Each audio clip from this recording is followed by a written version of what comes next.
الحمدللہ رب العالمین والصلاة والسلام علی سید الانبیاء والمرسلین اما بعد فاعوذ باللہ من الشیطان الرجیم بسم اللہ الرحمن الرحیم قال اللہ تعالی وما خلقت الجن والانس الا لیعبدون ای لیعرفون فمن لم یعرف کیف یعبدوہ کہ اللہ تعالیٰ فرماتا ہے کہ ہم نے تمہیں پیدا کیا نہیں مگر اپنی عبادت کے لیے۔ تو یہاں حضور غوث پاک فرماتے ہیں کہ یہاں الا لیعبدون کا مطلب ہے ای لیعرفون فمن لم یعرفہ کیف یعبدہ، کہ آپ فرماتے ہیں کہ اللہ کی عبادت کس طرح ہو سکتی ہے جب تک کہ اسے پہچانا نہ جائے، کہ آپ اس کی عبادت کس طرح کر سکتے ہیں جب تک کہ اسے پہچانے نہ۔ تو اس سے مراد یہ ہے کہ پہلے تو یہ سمجھے نا کہ عبادت ہے کیا۔ اصل میں عبادت ہے اللہ تعالیٰ کے فرمانات، اس کی اطاعت، اس کے ہر امر پہ، ہر حکم پہ عمل کرنا۔ اور جب تک بندہ کسی کو پہچانتا نہیں، اس کی بات نہیں وہ مانتا۔ جس طرح کہ عام فہم مسئلہ ہے کہ جب تک ہم کسی کو پہچانتے نہیں ہیں، ہم اس کی بات تک نہیں سنتے۔ تو لہٰذا پہچان بہت ضروری ہے۔ تبھی آپ نے فرمایا ہے کہ جو بندہ اللہ کو پہچانتا نہیں، وہ اللہ کی عبادت کس طرح کرتا ہے۔ یہاں وما خلقت الجن والانس الا لیعبدون کی تفسیر میں، تفسیر ابن عباس میں بھی یہی تفسیر ہے کہ ای لیعرفون، کہ یہاں مراد پہچاننا ہے، کہ ہم نے انسانوں اور جنوں کو اپنی پہچان کے لیے پیدا کیا، یعنی جب تک وہ پہچانے گی نہیں وہ اس کی عبادت کس طرح کر سکتے ہیں۔ اور اسی طرح امام ابن تیمیہ نے بھی اپنی کتاب الاستقامہ میں یہی تفسیر بیان کی ہے، اور یہ قول حضرت ابو نصر سرات طوسی کا اسی طرح ان کی کتاب اللمع سے آپ نے نقل کیا ہے کہ یہاں مراد الا لیعرفون ہے، الا لیعبدون کی بجائے یہاں اللہ تعالیٰ کی مراد الا لیعرفون ہے، کہ جب تک اسے پہچانا نہ جائے اس کی عبادت کیوں کر ممکن ہو سکتی ہے، کہ آپ جس ذات کو پہچان نہیں سکتے، جس ذات کو پہچانتے نہیں، اس کی عبادت کس طرح کر سکتے ہیں۔ اور یہی چیز اللہ تعالیٰ نے قرآن پاک میں ایک جگہ اشارتاً فرمائی ہے کہ یا ایھا الذین آمنوا لا تقربوا الصلاۃ وانتم سکارا حتی تعلموا ما تقولون، یہ سورہ النساء کی آیت نمبر 43 ہے کہ اے ایمان والو، نشے کی حالت میں نماز کے پاس نہ جاؤ جب تک کہ اتنا ہوش نہ ہو کہ جو کہو اسے سمجھو۔ اصل میں نماز فرض ہے ہر مسلمان پر، لیکن نماز ادا کرنا یہ واجب کس پر ہے؟ یہ کون بندہ نماز ادا کرنے کے قابل ہوتا ہے؟ اسی لیے یہ کہا گیا ہے کہ نماز تو ہر مسلمان پر فرض ہے، لیکن اس کا ادا کرنا کس پر واجب ہے؟ اس کے لیے شرط رکھی گئی ہے کہ جو عاقل ہے، بالغ ہے، مسلمان ہے، اس پہ نماز فرض کا ادا کرنا یہ واجب ہے۔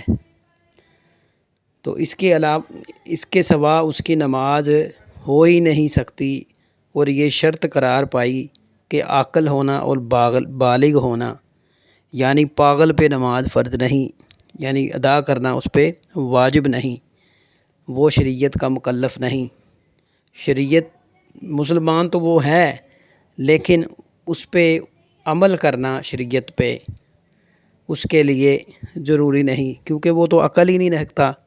وہ نماز پڑھنے کی بجائے اور باتیں کرے گا، وہ گالیاں دے رہا ہے، کیا کر رہا ہے، اسے کچھ سمجھ ہی نہیں ہے۔ اسی لیے پاگل پہ نماز ادا کرنا واجب نہیں ہے، فرض تو ہے کیونکہ وہ مسلمانوں کے گھر پیدا ہوا ہے، وہ مسلمان ہے۔ تو اس لیے اللہ تعالیٰ فرماتا ہے لا تقربوا الصلاۃ وانتم سکارى حتى تعلموا ما تقولون، کہ نماز کے قریب مت جاؤ جب تم نشے کی حالت میں ہو۔ نشے کی حالت کی 3 قسمیں ہیں، ایک شراب کا نشہ، دوسرا غضب و قہر کا غصے کا نشہ، تیسرا عشق و محبت کا نشہ، یعنی شراب پی کے اپنے ہوش کھو بیٹھنا، دوسرا غصے کی حالت میں بھی ہم جب غضب میں ہوتے ہیں، حالت غصے میں ہوتے ہیں، اپنے حواس کھو بیٹھتے ہیں، اپنی ہوش نہیں رہتی کہ ہم کیا کہہ رہے ہیں، کس سے بات کر رہے ہیں، کوئی تمیز، کوئی حیا، کوئی خوف نہیں رہتا۔ اس حالت میں بھی بندے کے ہوش اڑ جاتے ہیں، اس کی عقل جو ان سی غائب ہو جاتی ہے۔ اور حالت عشق و محبت میں جب دنیا کی عشق و محبت ہو، دنیا والوں کے ساتھ عشق و محبت ہو، ایک عاشق کی بھی یہی حالت ہوتی ہے کہ وہ اپنی محبوبہ کی عشق میں اتنا اس پہ غلبہ ہوتا ہے کہ اسے اپنی ہوش تک نہیں رہتی۔ اس حالت میں اللہ تعالیٰ فرماتا ہے کہ وہ نماز کے قریب مت جائے جب وہ نشے کی حالت میں ہو۔ آگے اللہ نے علت بیان کر دی کہ حتی تعلموا ما تقولون، کہ یہاں تک کہ وہ جانے ما تقولون، جو وہ کہہ رہا ہے۔ اور اسی طرح اللہ تعالیٰ فرماتا ہے یہی معرفت نفس کے بارے میں کہ وَمَن يَرْغَبُ عَن مِّلَّةِ إِبْرَاهِيمَ إِلَّا مَن سَفِهَ نَفْسَهُ، 130 نمبر آیت ہے سورہ بقرہ کی۔ اور ابراہیم کے دین سے کون منہ پھرے سوا اس کے کہ جو اپنے نفس سے جاہل ہے۔ یہ اصل میں کفار کی صفت ہے، نفس سے جہالت۔ نفس سے جہالت یہ کفار کی صفت ہے، اس سے اللہ تعالیٰ سے دعا کرنی چاہیے کہ وہ ہمیں اس سے بچائے۔ اور یہی ہے اصل اس حدیث کی کہ جس میں کہا گیا ہے کہ من عرف نفسہ فقد عرف ربہ، کہ جس نے اپنے نفس کو پہچانا اس نے اپنے رب کو پہچانا۔ اور جیسا کہ پہلے عرض کیا گیا ہے کہ حتی تعلموا ما تقولون، کہ یہاں تک کہ وہ جانے جو وہ کہہ رہا ہے، یعنی وہ یہ صرف جانے نہ کہ سمجھے، یعنی یہ صرف جانے کہ وہ اللہ اکبر کہہ رہا ہے، سبحان اللہ پڑھ رہا ہے، الحمدللہ پڑھ رہا ہے، اس نے کون سی سورت پڑھی ہے، کون سی سورت پڑھ رہا ہے، کتنی رکعتیں پڑھی ہیں، یہ صرف جاننا ہے نہ کہ سمجھنا۔ کم از کم جاننا اس کے لیے یہ شرط ہے نماز میں، ورنہ وہ بالکل پاگل اور غافلوں کی طرح ہی ہے کہ اسے کچھ ہوش نہیں ہے۔ اس کا یہ مطلب نہیں ہے کہ جب تک ہمیں سمجھ نہ آئے کہ نماز میں اللہ اکبر کے کیا معنی ہیں، تحیات کے کیا معنی ہیں، ہم نماز کے قریب مت جائیں۔ اس کا یہ مطلب ہرگز نہیں ہے، بلکہ ہمیں نماز پڑھنے کا حکم ہے، ہمیں نماز پڑھنی چاہیے، چاہے ہمیں عربی سمجھ آئے یا نہ آئے۔ تو اس کے لیے صرف اور صرف اتنا جاننا ضروری ہے کہ میں کیا پڑھ رہا ہوں، سورہ فاتحہ پڑھ رہا ہوں، قل ھو اللہ پڑھ رہا ہوں، کتنویں رکعت میں ہوں، میں نے اللہ اکبر کہنا ہے، سبحان ربی اللہ کہنا ہے، کیا کہنا ہے، کتنی بار کہنا ہے، یعنی میں ہوش میں ہے بھی کہ نہیں ہے، اس کا یہ مطلب ہے۔ اس کا ہرگز یہ مطلب نہیں کہ آپ نماز میں ہی نہ جائیں، نماز ہی نہ پڑھیں۔ تو یہاں مطلب یہ ہے کہ نماز کے وقت اپنی حالت کم از کم یہ کر لو کہ تم جانو کہ تم کیا کہہ رہے ہو، تمہیں اپنی سانسوں کی خبر ہو، اپنے الفاظ کی خبر ہو، اپنے حرکات کی خبر ہو، اپنے اعمال کی خبر ہو، اپنے ہر چیز کی خبر ہو کہ تم کیا کر رہے ہو۔ اسی ہی کا نام نماز ہے۔ تو لہذا ہمیں کوشش کرنی چاہیے کہ جس طرح کہ حضور غوث پاک نے یہ فرمایا ہے اپنی کتاب میں کہ اللہ تعالیٰ کی عبادت اس وقت تک نہیں ہو سکتی جب تک کہ اسے پہچانا نہ جائے، کہ بس جو شخص اللہ کو نہیں پہچانتا وہ اس کی عبادت کس طرح کر سکتا ہے۔ تو لہذا آپ فرماتے ہیں کہ یہ حقیقت تو کھل کر سامنے آ گئی کہ اللہ نے محض انسان کو اپنی معرفت کے اور پہچان کے لیے پیدا فرمایا ہے۔